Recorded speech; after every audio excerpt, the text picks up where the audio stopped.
गुरुभ्यो नमः। तैत्तिरीय उपनिषद की कक्षा में सबका स्वागत है। हम ब्रह्मानंद वल्ली को देख रहे हैं। आज हम पंचम अनुवाक से प्रारंभ करेंगे। कल हमने विभिन्न कोशों का और कोशों का जो साइज है वो पूरे मनुष्य के शरीर का आकार है, ये बात हमें पता चली थी। तो आज पंचम अनुवाक से प्रारंभ कर रहे हैं। विज्ञानम यज्ञम तनुते कर्माणि तनुते अपि च विज्ञानम देवाः सर्वे ब्रह्म ज्येष्ठम उपासते विज्ञानम ब्रह्म चे इद्वेद तस्माच्चेन प्रमाद्यति शरीरे पाप मनोहित्वा सर्वान् कामान् समश्नुत इति तस्यैष एव शारीरात्मा यह पूर्वस्य। क्या कह रहे हैं? विज्ञानम यज्ञम तनुते, विज्ञान ही यज्ञों का विस्तार है, और कर्माणि अपि तनुते, कर्मों का भी विस्तार है। सर्वे देवा, सब इंद्रिय रूप देवता जो है, ज्येष्ठम सर्वश्रेष्ठ ब्रह्म के रूप में विज्ञान की ही सेवा करते हैं। यहाँ पे ज्ञान नहीं कहा, विशिष्ट ज्ञान की बात कर रहे हैं, विज्ञान की। ये जो आपकी साइंस है उसको विज्ञान नहीं कह रहे यहाँ पे, ज्ञान जो विशेष प्रकार का ज्ञान है। यदि कोई विज्ञान को ब्रह्म रूप से जानता है और उससे कोई प्रमाद नहीं करता, आलस्य नहीं करता, वह उस निश्चय से कभी भी विचलित नहीं होता। तो क्या होता है?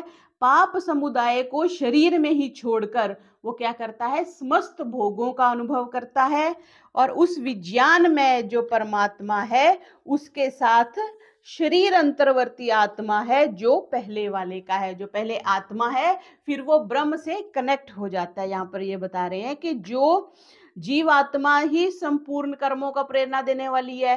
तो विज्ञान जो क्या है, वो तनु तनु कहते हैं, शरीर को तन बोलते हैं ना, मनुष्य तन, बड़ा अनमोल तन, तन मीन्स शरीर, तो तनुते उसी बात से बना है, विस्तार। तो क्या कहा कि यज्ञों का शुभ कर्म रूप जो है वो पुण्यों का विस्तार है, और यही अन्य अन्य लौकिक कर्मों का भी विस्तार है। और अपनी अपनी वृत्तियों द्वारा जितने भी कर्म हैं इस विज्ञानमयी जीवात्मा को सुख पहुंचाते हैं। तो हमें क्या करना चाहिए कि उस धारणा में भूल नहीं करनी चाहिए कि शरीर में एक देशी है, ब्रह्म सब जगह है, सब जगह उपस्थित है, उसकी बात सुननी समझना चाहिए उसको। और अनेक जन्मों के संचित पाप समुदाय भी जो हमारे शरीर में रहते हैं उसको एकोमोडेट करना, उसको काउंटर कर देते हैं। किससे? जब हम ब्रह्म से कनेक्ट होते हैं, जब हम आत्मा से कनेक्ट होते हैं, तो जितनी नेगेटिविटी है, अगर आपने सब्जी में मिर्ची ज्यादा डाल दी तो आप क्या करोगे? घी ज्यादा डालोगे या टमाटर की पेस्ट बना के ज्यादा डालोगे? बस वही है, जो जितना विज्ञानमय हो जाता है, जितना परमात्मा के साथ हो जाता है, तो जो मिर्ची ऑलरेडी जीवन में पड़ी हुई है उसको वो काउंटर कर लेता है। तो उसके बाद फिर वो दिव्य भोगों का अनुभव करता है। फिर अगले में क्या कह रही है? तस्माद् वा एतस्माद् वा विज्ञानमया तद अनंतरयो अंतर आत्मा आनंदमय। अब आत्मा की बात आ गई विज्ञानमय के बाद। तो निश्चय उसे पहले कहे हुए विज्ञानमय जीवात्मा से भिन्न इसके भीतर रहने वाला आनंदमय परमात्मा है। सबसे अंदर विज्ञानमय गए, विज्ञानमय के अंदर आनंदमय, आनंदमय जो कोश है उसके अंदर परमात्मा है। उससे में यह विज्ञान में पूर्णतः व्याप्त है। आनंदमय परमात्मा कैसा है? वो भी पुरुष के समान आकार वाला ही है। उस विज्ञान में की पुरुषकारता में अनुगत होने से यह पुरुषाकार कहा जाता है। जैसे आपने कोई छोटी थाली ले ली, थाली या कटोरी ले ली, उसमें जल डालोगे तो वो उतना ही फैलेगा। फिर आपने बड़ी थाली या बड़ी कटोरी ले ली, उसमें जल डालोगे तो वो उतना फैल जाएगा। ठीक है, तो इसी तरह शरीर के आकार का ही परमात्मा है। तो यहाँ पे ये कहना चाहते हैं कि पूरे शरीर में जो परमात्मा है वो व्याप्त है। तो उस आनंदमय का सिर बना दिया, दक्षिणा पंख, जैसे पीछे व्याख्या कर रहे हैं वही, कि जो आनंद ही है वो आत्मा जो है वो शरीर का मध्य भाग है, और ब्रह्म जो है वो पूंछ है, प्रतिष्ठा आधार है, और उसकी महिमा के विषय में ही ये श्लोक बताया है। तो पांचों कोशों का इस तरह से इन्होंने वर्णन कर दिया। फिर आगे षष्ठम अनुवाक में क्या कह रहे हैं? असत्य की बात अब आ गई। कोशों तो सारा जो विस्तार करना था इन्होंने कर दिया। अब इसमें कह रहे हैं चेत ब्रह्म असत इति वेद स असत एव भवति चेत ब्रह्म अस्ति इति वेद तत् एनम संतम विदु इति। इस मंत्र में क्या कह रहे हैं कि ब्रह्म की सत्ता को मानना और ना मानने का फल बताया है। बहुत सी चीजें होती है ना, माने चाहे ना माने वो तो एग्जिस्ट करेंगी। आप कहो जी बाहर धूप निकली हुई है और निकली हुई है तो सही है, आपको नहीं जी नहीं बाहर तो वर्षा हो रही है, वर्षा नहीं भी हो रही तो जो आपके मानने या ना मानने से जो अटल सत्य है वो भिन्न नहीं होता। तो यहाँ पे ये कह रहे हैं कि जो कोई मनुष्य ये समझता है कि ब्रह्म असत्य है, ब्रह्म नाम की कोई चीज ही नहीं है, जैसे साइंस वाले मानते हैं कि परमात्मा है ही नहीं है, अगर कोई ऐसा समझता है तो वो असत्य हो जाता है। स्वेच्छाचारी हो गए ना, सदाचार का पालन नहीं करेगा, सत्य का पालन नहीं करेगा, उसका जीवन सदाचार से युक्त नहीं रहेगा तो वह धर्म के मार्ग पे चलेगा, तो असत अपने आप हो गया। और जो मनुष्य ब्रह्म के यथार्थ तत्व को ना जानकर ये समझता है कि निस्संदेह ब्रह्म है, शास्त्र पे और महापुरुषों पे विश्वास करता है, मन में ईश्वर की सत्ता पे जो पूरा विश्वास करता है, तो उसको महापुरुष लोग संत कह देते हैं या सत्य पुरुष कह देते हैं। क्यों? क्योंकि वो है सत्य मार्ग पर चल पड़ा, वो सदाचार के मार्ग पर चल पड़ा, वो धर्म के मार्ग पर चल पड़ा। क्योंकि परमात्मा के तत्व ज्ञान की पहली पीढ़ी उनकी सत्ता में विश्वास है। अगर विश्वास करोगे तब, हमें पता है बाजार जा रहे हैं, हमने दूध लेके आना है, तो हमें पता होता है कि वहां दूध की दुकान पे दूध अवेलेबल है, तभी तो हम निकलते हैं। तो विश्वास होना सबसे पहली बात है। फिर तस्येषेव शारीरात्मा, यह पूर्वस्य जो पहले भी बात आई थी कि उस आनंदमय का यही शरीर जो है शरीर अंतर्वर्ती आत्मा है, जो कि विज्ञानमय का है। फिर असत्य मानने और सत्य मानने का फल जो है वो बता करके अब क्या कह रहे हैं, जो मनुष्य के मन में प्रश्न आ जाता है कई बार कि ब्रह्म की सत्ता का प्रतिपादन करने के लिए श्रुति अपना एक प्रश्न उत्तर से समझा रहे हैं आगे। अथा तो अनुप्रश्न, अथा तो ब्रह्म जिज्ञासा, वेदांत का जो शुरुआत है वो इसी से होती है, अथा तो ब्रह्म जिज्ञासा, ब्रह्म क्या है, ब्रह्म के बारे में बात करना। तो अथ से शुरुआत होती है, तो यहाँ पे क्या कह रहे हैं, अथा तो अनुप्रश्न, इसके बाद यहाँ से अनुप्रश्न आरंभ होते हैं। क्या? कि अविद्वान कश्चन, जो ब्रह्म को ना जानने वाला है कोई पुरुष है, वो मर के उस लोक में जाता है, और कोई भी ज्ञानी मरकर किस लोक में जाता है। ये बिल्कुल ऐसी बात है जो नचिकेता ने पूछी थी। तो क्या पहला प्रश्न, यदि ब्रह्म है तो उनको ना जानने वाला जो कोई भी मनुष्य है वो मरने के बाद अनंतर परलोक में जाता है या नहीं, ये प्रश्न आ गया। और दूसरा ये कि ब्रह्म को जानने वाला मरने के बाद परलोक को प्राप्त होता है या नहीं होता। तो इस प्रश्नों के उत्तर में श्रुति ब्रह्म के स्वरूप और शक्ति का वर्णन अगले श्लोक में कर रही है। सो अकाम्यत बहुश्याम प्रजाएति स तपो तप्यत, ये पीछे भी बात आई थी। स तपस्वा मतलब ब्रह्म ने तपस्या करके ये सारा ब्रह्मांड बनाया।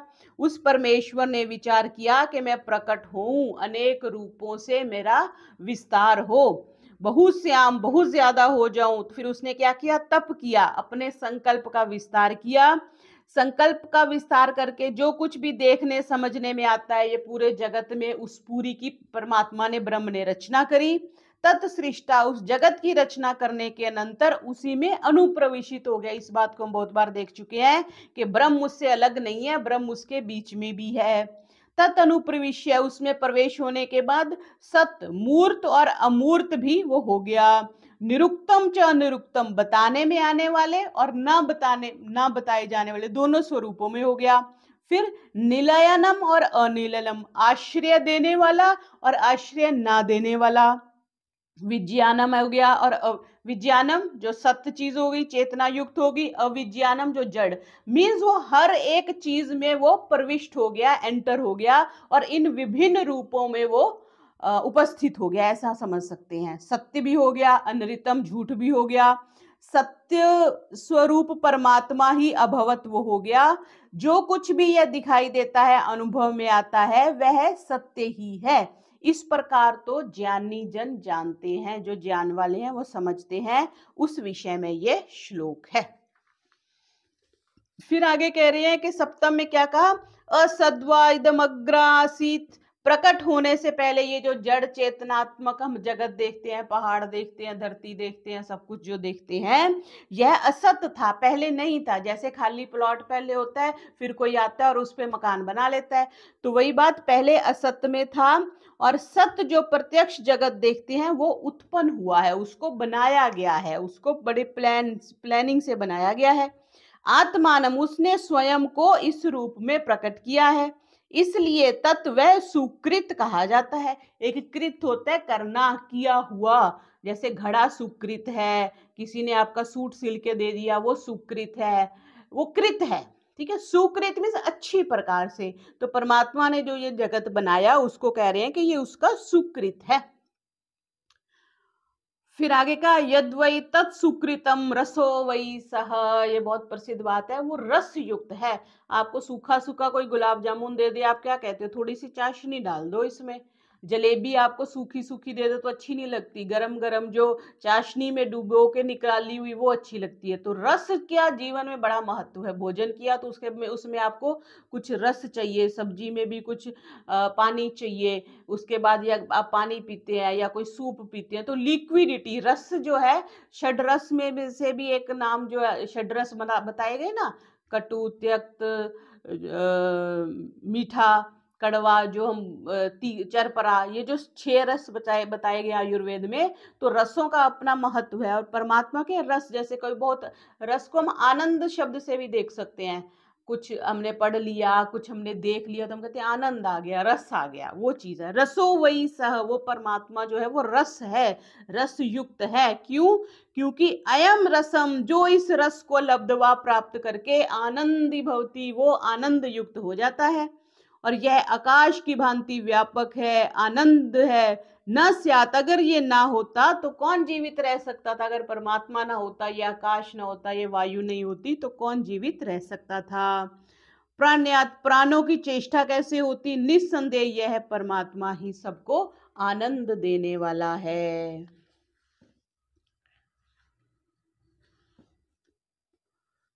फिर आगे क्या कह रहे हैं, यदा ही वेश एतस्मिन् दृश्ये नात्मये अनिरुक्ते अनिलयेन अभयम प्रतिष्ठाम विन्दते अथ सो अभयम गतो भवति। यदा एव, जब कभी, ऐसा यह जीवात्मा, एतस्मिन अदृश्य, जो देखने में नहीं आता उसमें, अनात्मय, उसमें शरीर रहित, अनिरुक्ते, जो बतलाया नहीं जा सकता, अनिलयन, जो दूसरे का आश्रय ना लेने वाला परब्रह्म जो परमात्मा है, अभयम, निर्भयता है, प्रतिष्ठाम, जो प्रतिष्ठित, विन्दते, लाभ करता है, अथस, तब वह निर्भय पद को प्राप्त हो जाता है। उस परम ब्रह्म परमेश्वर को जो पाने की अभिलाषा करता है, यह जीव जब कभी देखने में ना आने वाले, बतलाने में ना आने वाले, किसी के आश्रित ना रहने वाले, शरीर रहित पर ब्रह्म पर विश्वास करता है, उसमें निर्भय होकर स्थिति लाभ करता है, तब वह निर्भय पद को प्राप्त हो जाता है और सदा के लिए कैसा हो जाता है, भय और शोक से रहित हो जाता है। फिर आगे वही बात कह रहे हैं, अथ तस्य भयम भवति तत्वेव भयम विदुषो मनवानस्य तदपि ऐसा श्लोको भवति। इस परमात्मा से जो वियोग करके रहता है, जो तो उसके योग में रहता है वो तो आनंदमय हो गया, और जो उससे वियोग में रहता है, जो परमात्मा को नहीं मानता, जो परमात्मा को नहीं समझता, वो क्या करता है, वो क्या करते हैं, भयम, जन्म मृत्यु रूपी भय को प्राप्त होता है। तत्व वही भयम, उसका वह जो भय है वो केवल मूर्ख को नहीं होता, अभिमानी को भी होता है। क्यों? शास्त्रज्ञ विद्वान को भी होता है। जन्म मृत्यु का भय तो सबको ही है ना, सन्यासी को भी है, सबको ही है। उसके विषय में ये आगे कहा हुआ श्लोक है। क्योंकि जिस जिस, वो अंत में श्रीमद् भगवत गीता में भी कहती है कि जिस समय शरीर छोड़ते हैं, जिस भाव को स्मरण करता हुआ मनुष्य अंत काल में शरीर छोड़ता है, उसी प्रकार का जन्म उसको ग्रहण करना पड़ता है। तो जब तक परमात्मा में पूर्ण स्थिति नहीं हो जाती, तब तक भगवान का निरंतर स्मरण नहीं होता, और तब तक पुनर्जन्म का जो भय है, वो जन्म मृत्यु का, वो सब में बना ही रहता है। चाहे बड़े से बड़ा कोई शास्त्रज्ञ क्यों ना हो, विद्वान क्यों ना हो, पंडित क्यों ना हो, तो वह परमेश्वर सब पर शासन करने वाला है और उसकी सारी जो व्यवस्था है संसार की उसी के नियम से चल रही है। इसको आगे फिर बता रहे हैं। अस्मात् भीषः पवते, इसी के भय से, परमात्मा के भय से। हाँ, ये बहुत बार आती है बात। भीषो देति सूर्या भीषा तस्माद अग्निश्चंद्रेश्च मृत्युर्धावति पंचमिति, बड़ा प्रसिद्ध श्लोक है ये अष्टम अनुवाक का। क्या कहते हैं? अस्मात् भीषा, इसी परमात्मा के भय से ही, वातः पवते, जो पवन है वो चलती है, भीषा, इसी के भय से ही सूर्य उदय होता है, इसी के भय से अग्नि, इंद्र और पांचवा जो मृत्यु है वो धावती है, अपना अपना कार्य करने में प्रवृत्त होते हैं। अगर उसका कंट्रोलर ना हो तो सूर्य छुट्टी कर दे, आज हम नहीं उगते, आज हम सोएंगे, आज तो संडे है, जैसे हम संडे मनाते हैं, और चंद्रमा का अपना काम करता है, इंद्र अपना काम करता है। ठीक है, तो ये उसके डर से पूरा ब्रह्मांड जो है वो चल रहा है। और उस परब्रह्म का आनंद कितना और कैसा है, इसके बारे में आगे कह रहे हैं। स एषा आनंदस्य मीमांसा भवति, वह आनंद संबंधी विचार जो है अब आरंभ कर रहे हैं। युवा, जैसे कोई युवक हो, साधु युवा, श्रेष्ठ आचरण करने वाला कोई युवक हो, अध्याय का, वेदों का जो अध्ययन कर चुका हो, आशिष्ट, जो शासन करने में, जो कंट्रोल करने में कुशल हो, दृढ़िष्ठ, जो संपूर्ण अंग और इंद्रियां जिसकी सुदृढ़ हो, बलिष्ठ, जो बलवान हो, फिर उसे इयम, ये वित्त से पूर्ण, धन से भी परिपूर्ण हो, शरीर भी युक्त हो, वेदों का भी ज्ञान हो, मतलब विद्वान भी हो, शारीरिक बल भी हो और धन से भी परिपूर्ण हो। क्या बात है, उसे इयम, वित्त से पूर्ण, धन से भी परिपूर्ण हो, सर्वा पृथ्वी स्यात्, और उसको सारी पृथ्वी का राज्य प्राप्त हो जाए, वह मनुष्य लोक का एक आनंद है। शरीर से अच्छा हो, विद्वान हो, उसके पास पूरी धन धान्य भी पर्याप्त हो और पूरी धरती का राज हो, एक शहर का नहीं, एक प्रांत का नहीं, एक देश का नहीं, पूरी धरती का, अमेरिका का, ऑस्ट्रेलिया का, इंग्लैंड का, अफ्रीका का, सारी धरती का जिसके पास एक छत्र राज हो, उसको एक आनंद कहा। ये बहुत अच्छा प्रसंग है, इसको ध्यान से सुनेंगे।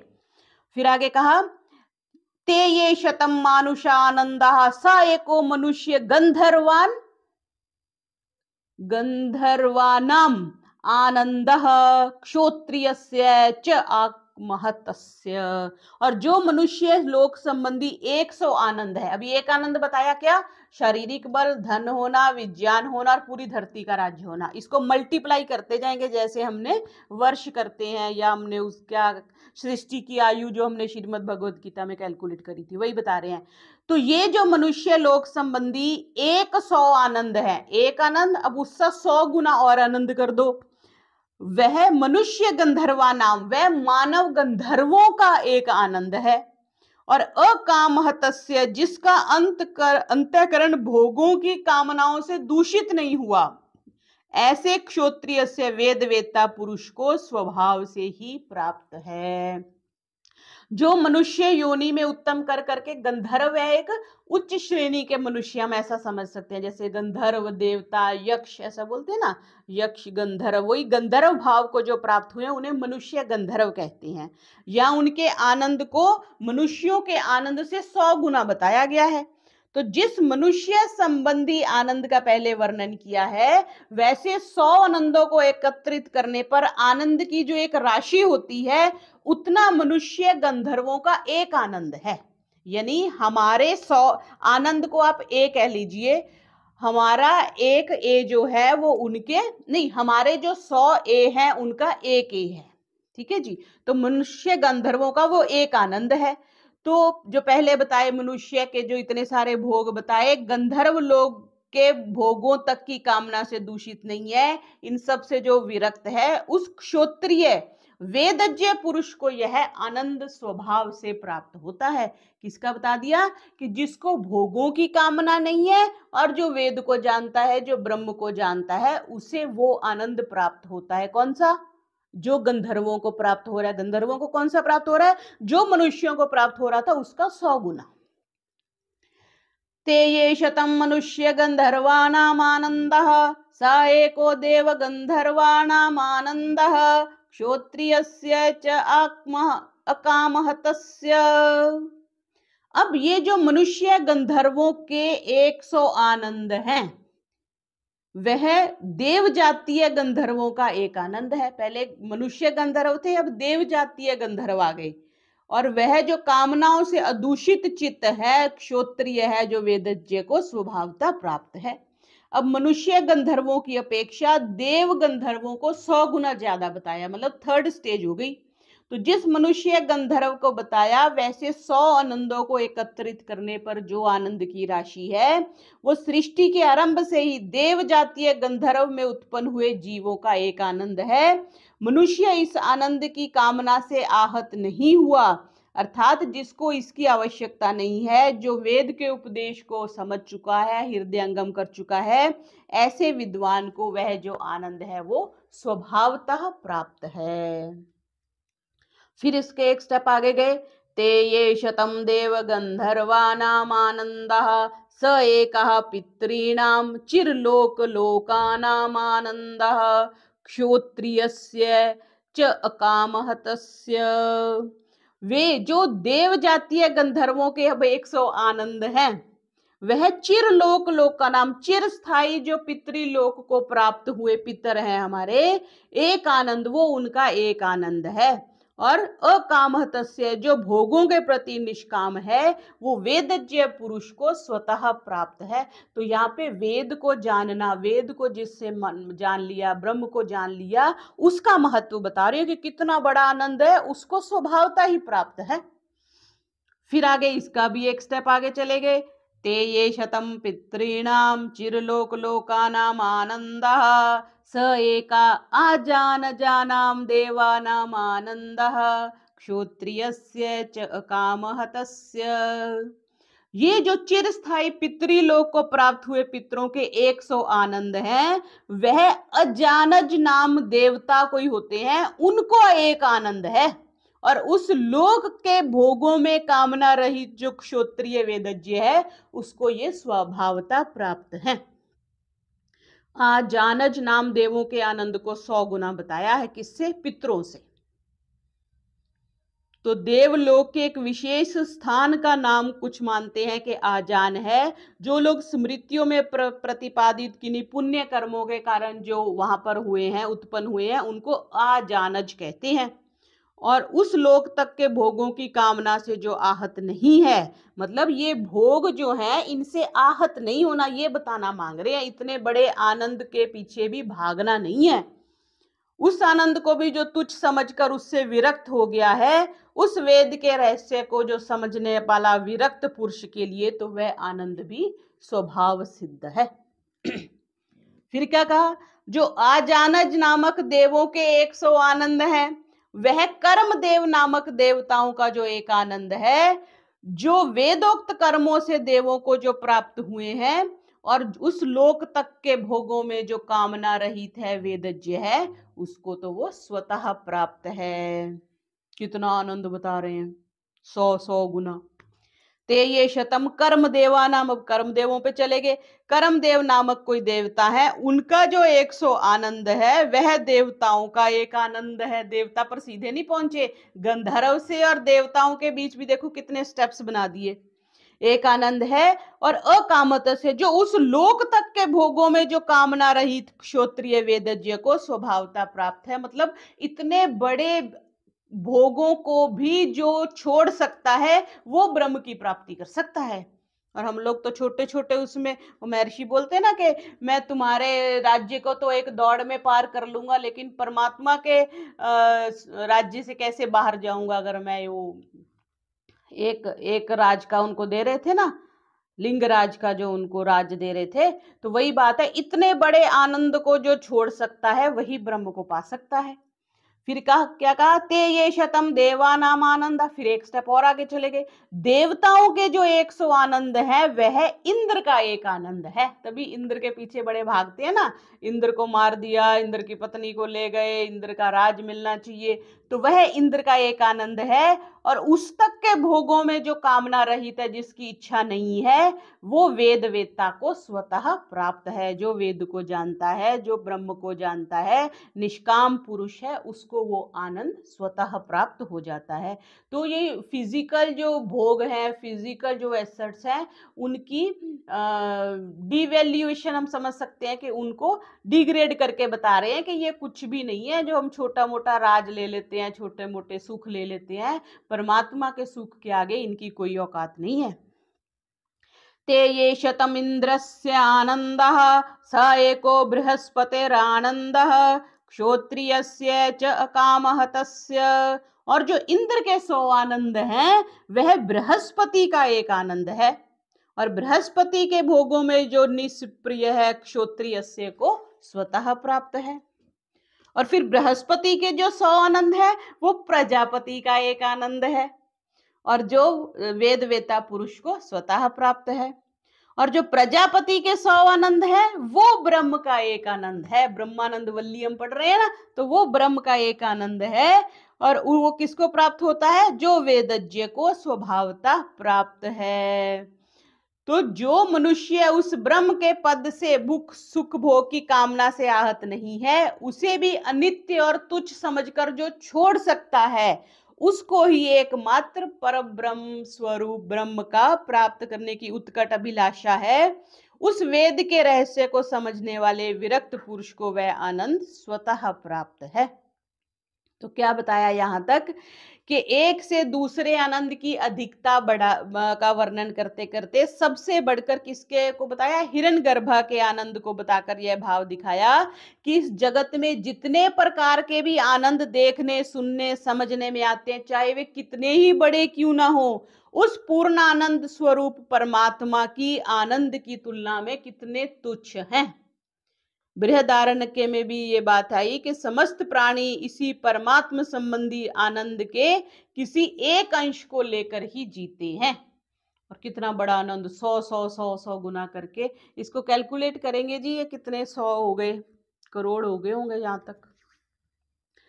फिर आगे, स यश्चायम पुरुषे यश्चा सवादित्य स एकः। फिर थोड़ी बात ये कर रहे हैं कि वह जो परमात्मा है वह पुरुष में, मनुष्य में और आदित्य सूर्य में भी वह एक ही है।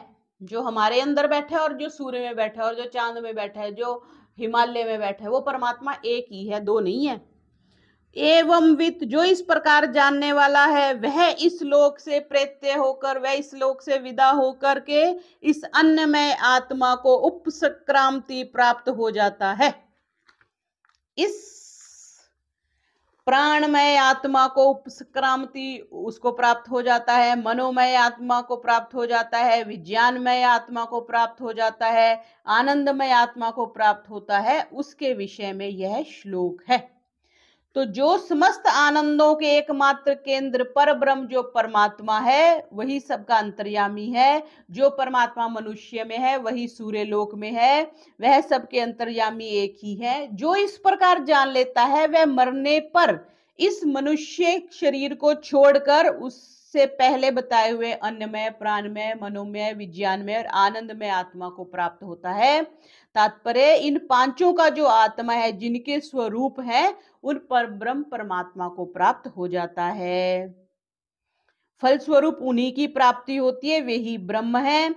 और यह बतलाने के लिए पांचों को क्रम से बताया। और क्या बताया कि अन्नमय मनुष्य शरीर को तो पहले से ही प्राप्त था, उसे छोड़कर जाने के बाद भी प्राप्त होने वाला फल परमात्मा है, शरीर नहीं है। तो इसलिए इन सब में परिपूर्ण जो सर्व रूप सबके आत्मा परम आनंद स्वरूप पर ब्रह्म को प्राप्त हो जाना ही इस फल श्रुति का तात्पर्य है। इसके विषय में आगे नवम अनुवाक में भी कहेंगे। अब नवक में क्या कह रहे हैं? यतो वाचो निर्वर्तन्ते अप्राप्य मनसा सह आनंदम ब्राह्मणो विद्वान न विभेति कुतश्चनेति। मनसा सह, मन के सहित, वाचा वाणी आदि समस्त इंद्रियां, यतः जहां से उसे ना पा करके लौट आती हैं। आप छत पे गेंद मारते हो ना तो लौट आती है, ऐसे ही कोई बहुत दूर, जैसे वो तीर चलाते थे महाभारत में रामायण में, तीर जाता है, अगर वो नहीं तो फिर वो वापिस आ जाता है। किसके पास तीर था? शायद अर्जुन के पास कुछ तीर थे, जो अगर वो अपने लक्ष्य को नहीं भेदते तो वो वापिस आ जाते, या लक्ष्य उनको नहीं मिलता। जैसे वो ब्रह्मास्त्र अंत में उसने छोड़ा था ना, अश्वत्थामा ने। अश्वत्थामा कौन था? द्रोणाचार्य जी का पुत्र था। तो उसने अंत में वो जो अभिमन्यु की पत्नी थी, क्या नाम था, उत्तरा, उत्तरा की पत्नी गर्भवती थी। अब वो पांडवों का वंश उसी से चलना था, उसने वो ब्रह्मास्त्र उस पे छोड़ दिया था। तो अब ब्रह्मास्त्र उस पे छोड़ दिया तो ब्रह्मास्त्र जो है निष्फल नहीं जाता, उसको कुछ ना कुछ करना पड़ता है। फिर श्री कृष्ण जी ने उस ब्रह्मास्त्र का मुख मोड़ दिया था और पहाड़ों की तरफ उसको भेज दिया था, जंगलों की तरफ उसको भेज दिया था। और उसके अश्वत्थामा के यहाँ मणि थी, और उसको बोला था ये मणि निकाल कर दो। महर्षि वाल्मीकि ने फिर उसने खुद वो भीम को बोला, पर अर्जुन ने उसने अश्वत्थामा ने खुद ही अपनी कटार निकाल के वो मणि निकाल कर दे दी थी। तो ऐसी जो अस्त्र छोड़े जाते हैं, कुछ अस्त्र वापिस भी आ जाते हैं, और कुछ अस्त्र क्या होते हैं कि उनको कोई ना कोई टारगेट चाहिए ही, उसको आप अवॉइड नहीं कर सकते।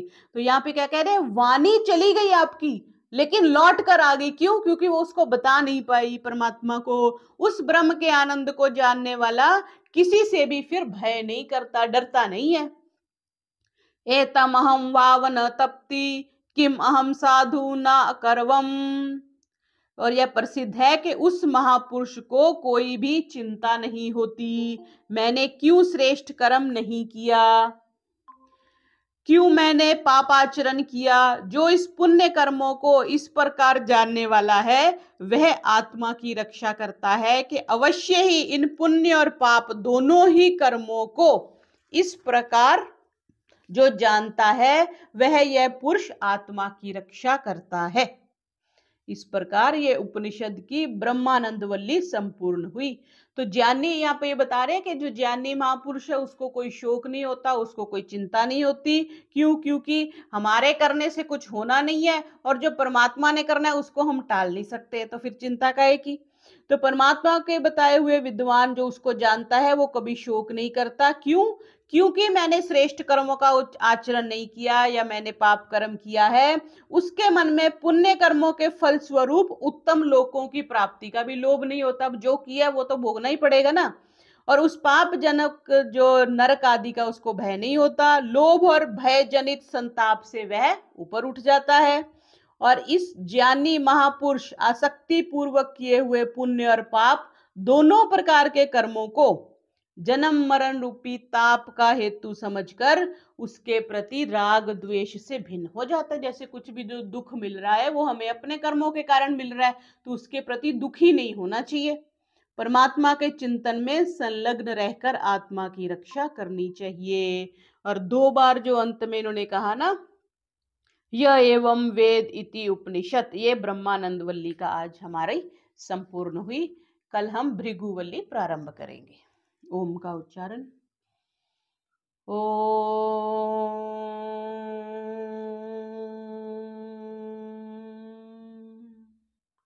सर्वेभ्यो नमः।